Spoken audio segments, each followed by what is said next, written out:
शिवसेनेचे नेते तुमच्या संपर्कात येत आहेत अशी सुद्धा चर्चा सुरू आहे. नाही, आता चर्चेचं मला नाही सांगता यायचं, पण माझं सगळं उघड असतं. कारण 7 करोड समाज आहे मराठा, लहान नाही. याला तर कोणाला डावता येणार नाही. ना फडणवीसांना ना कोणाला त्यांना मुख्यमंत्री मराठ्यांमुळेच मिळालेला. त्यांनीच उलट मराठ्याची बेमानी करू नये. परंतु त्या दृष्टिकोनातून सामंत साहेब नाही आलेले. ते इकडंच आले होते, दौरे होते आणि त्यानिमित्ताने काही गोष्टीवर चर्चा झाली, पण असं नाही की ते पुढं त्यांचं आहे म्हणून ते खंबीर येतं. नेमक्या कोणत्या गोष्टीवर चर्चा झाली? नाही, ते उघडच केली. मी पहिल्यापासूनच मीडिया समोर तुम्ही करतो आता बाबा. म्हणजे काही गोष्टीवर चर्चा झाली, नेमक्या कोणत्या गोष्टी? नाही, ह्या म्हणजे काही गोष्टीवर म्हणजे आरक्षणाच्या.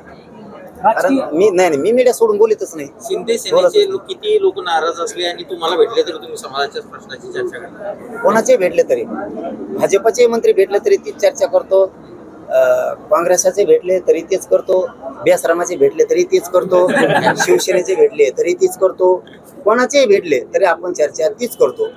कारण आपल्याला समाज सोडून दुसरं काही कळतच नाही. कारण ते निरोप घेऊन मात्र 23 तारखेपर्यंत गेलेत. या महाराष्ट्रातल्या समाजाला आनंद होईल, मिळेल. साहेबांनी सगळ्या मागण्या आटणून आनंदाचा दिवस आहे.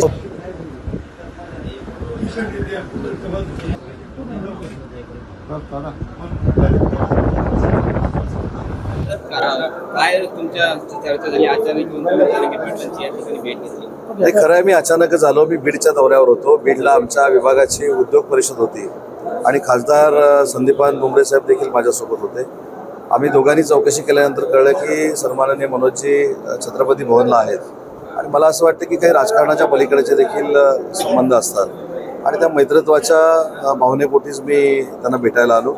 इथं आल्यानंतर मैत्रीपूर्वक जरी भेट असली तरी त्यांनी त्यांच्या मागण्या मला सांगितलेल्या आहेत आणि 23 तारखेला मी असेन, उमरे मामा असतील, आमचे राजेंद्रजी असतील, आम्ही मुख्यमंत्री महोदयांशी बोलणार आहोत, आम्ही एकनाथ शिंदे साहेबांशी बोलणार आहोत आणि उपोषण सोडवताना ज्या काही शासनानं काही गोष्टी सांगितलेल्या होत्या त्याचा पाठपुरावा आम्ही करणार आहोत. एवढेच विषय झाला.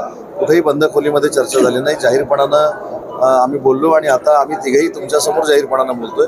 त्याच्यामुळे त्यांनी सांगितलेल्या बाबींचा पाठपुरावा आम्ही करणार आहोत. एवढीच चर्चा झाली. मराठा आरक्षण ही मागणी त्यांची मी सांगितलं ना, मी या आंदोलनामध्ये पहिल्यापासून आहे, मनोजींच्या संपर्कात आहे.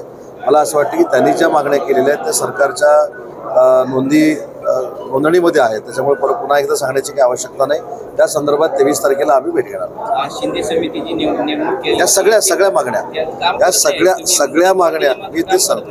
मी सगळ्या मागण्या सांगितल्या. 4 मागण्या ज्या आहेत त्याची नोंद आमच्याकडे आहे. ती मनोजींबरोबर चर्चा झालेली आहे आणि त्याचा पाठपुरावा आम्ही करणार. किती दिवसांमध्ये सांगितलं ना, 23 तारखेला खासदार संदीपान भुमरे साहेब मुंबईमध्ये आहेत. मी, संदीपान भुमरे साहेब आणि आलेले आमचे सर्व सहकारी 23 तारखेला आम्ही मुख्यमंत्री आणि उपमुख्यमंत्र्यांची देखील भेट घेणार.